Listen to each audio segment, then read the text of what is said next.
What should you be looking for in a new SUV? Welcome back to Techstination. I'm Fred Fishkin.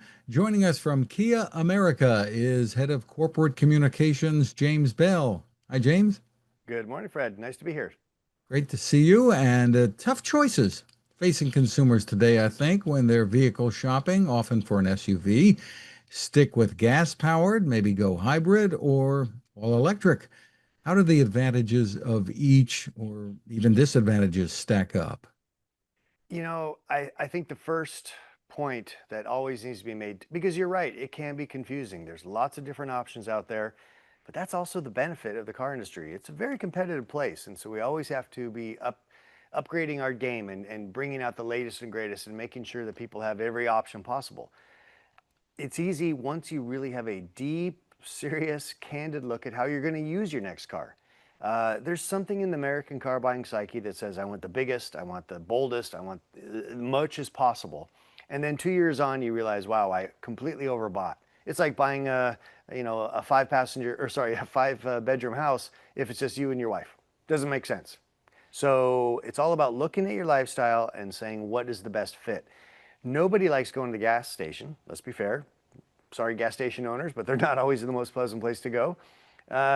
So probably not only once you find the right size and idea of vehicle based on your lifestyle, and again, you have to be very candid with yourself, and then start looking at the powertrain options. The electrified versions make so much more sense, whether it's a plug-in hybrid, a full hybrid, or now, of course, there's all electric vehicles, which represents about 10 to 12% of the cars being sold every year now. So that EV thing is not going away. Just let me assure you of that.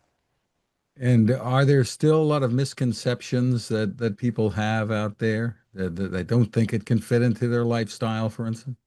Well, I think the biggest misconception is thinking that they need to continue just get a gasoline powered car.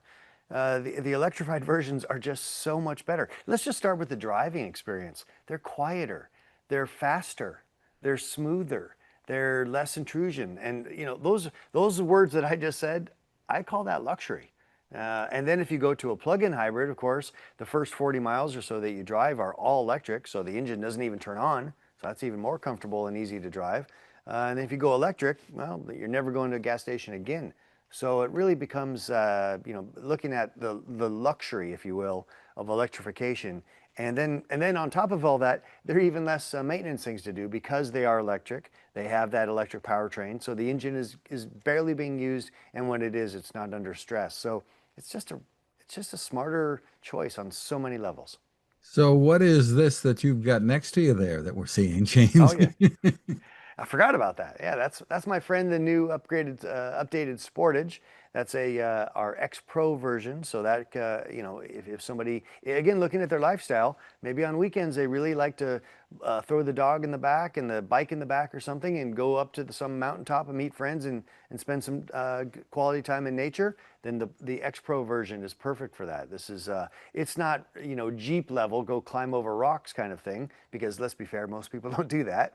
But it is more than capable to get you through the snow, again, to the hilltop with your friends, to any camping spot. So it's a very, very capable all-wheel drive vehicle, and it's got that all-wheel drive look that people love. Oh, sorry, that kind of off-roading look that people love. Then we also have a full hybrid version of the Sportage here that is just everything that I described earlier. Simple to drive, powerful, quiet, smooth, very luxurious. So yeah, and all of them, both versions of the Sportage, of course, are in that 5-passenger crossover space, but big enough to carry lots of things, but small enough that makes it easy to use, easy to find parking spaces. It's really the best choice. And of course, you do have the a variety of full Oh yeah. electric vehicles available too. Absolutely. Yeah, we have the EV6, which is maybe a little bit smaller than the one over my shoulder here. That's full electric, doesn't have a gas tank, never do another oil change. It just goes down the street up and down every day on electrons. I've had one now for, let's see, mine's got almost 22,000 miles on it. It's a dream. It's so easy to use. And let's be fair, in today's life, easy is probably a good thing. And then we also have our EV9, which is a little bit bigger than the car over my shoulder here, but also full electric, more the size of a Telluride or a Chevy Tahoe, something like that. Terrific. Well, consumers today are worried, I suppose, about things like tariffs and Sure. the EV incentives going away. So, what's the impact on the market? What's your assessment? Well, it's tough to say because there's just unfortunately a lot of confusion at the source. The administration is not very clear in their direction, not very clear in getting things set up so we can go back to business. And I mean that not only as us as a manufacturer, but also for consumers to lessen this confusion about, as you said, which incentives are continuing, which are going away, what's the tariff going to do the price, what's the tariff level going to be at.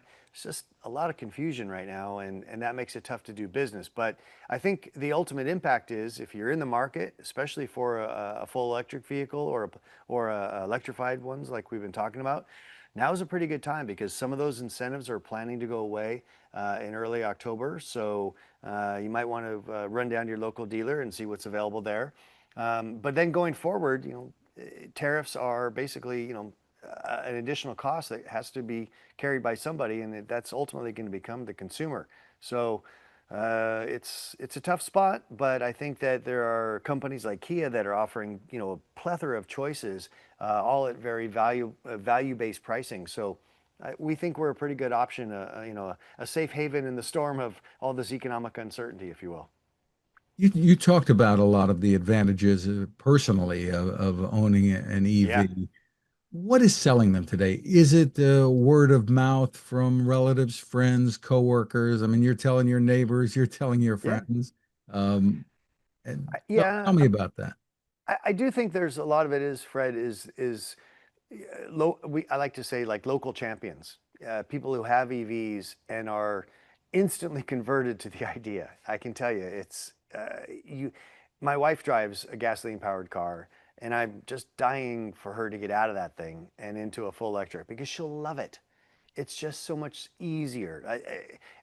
How do I say this? How would you like to leave your house every day with a full tank of gas? You get that with an EV. Here's a great example. You're out for your day's activities. You come back at night. You know the next morning you got to get up and have a doctor's appointment or have to be somewhere early. And as you pull into your driveway or your garage, you look at the gas tank and think, should have got fuel today. It's okay. I'll do it in the morning. Then the morning comes and inevitably, where are my car keys or the dog gets out or something delays that departure. And then you get in the car, you're running late, stress is already building, and then you look down and go, oh, I got to get gas too. That goes away with an electric vehicle because when you come home, you plug it into your 220 volt outlet, and just like you do your cell phone when you go to bed at night, you plug it in and put it next to your bed. You do that with your car. So when you wake up in the morning, your cell phone's charged, ready to go. Your car is ready to go as well. It's just a really easy lifestyle choice. And typically can save people a lot of money. Oh my gosh, yes. When I think about just in my own case, I've had one, as I said, for almost 22,000 miles. I've saved, gosh, probably $7,000 in gasoline that I don't miss. I don't miss going to the gas station. I enjoy going down the road, knowing I'm not putting out emissions, doing the best I can for the future and my family. It's just the right way to go. Do you think the maintenance issues aren't getting enough attention or lack thereof? Lack thereof, yes. Um, well, I mean, it's hard to, you don't have you mentioned oil changes, but you don't have the belts. You don't so no. many different odds and ends that aren't there in an electric vehicle, right? Decent. Well, yes. I mean, the average gasoline powered car has about 22,000 different parts. An electric vehicle has about 2,000. So your complexity level drops right away substantially. Yeah, with with an electric vehicle, windshield wipers and tires. That's about it. You barely even have to use the brakes or have the brakes addressed by a dealer or a service station because most of the stopping is done by what's called regeneration. So as you take your foot off the throttle, it immediately starts to run electricity back into the battery pack to give you more miles going forward, but then that also slows you down. So you really only use the physical brakes, the pads and all that, when you're coming to the actual last stop at the red light or stop sign or something like that. Most of the braking is done electrically, if you will. And so, yeah, the maintenance is near zero. Terrific. Where are you going to send everybody for more info, James? Oh, that's easy. Well, okay, I know I'm biased, but I would go to kia.com. We've got a fantastic website there, award-winning website. It's super easy to navigate. You can look up, quickly information on all the vehicles we talked about, including the Sportage over my shoulder here and our line of electric cars. I also love sending people to places like Edmunds.com or KellyBlueBook.com because they've got really great analysis on all the different powertrains and the different brands and the different styles to hopefully make your choice a little easier. Terrific. James Bell, thank you for spending time with us. My pleasure. Thank you.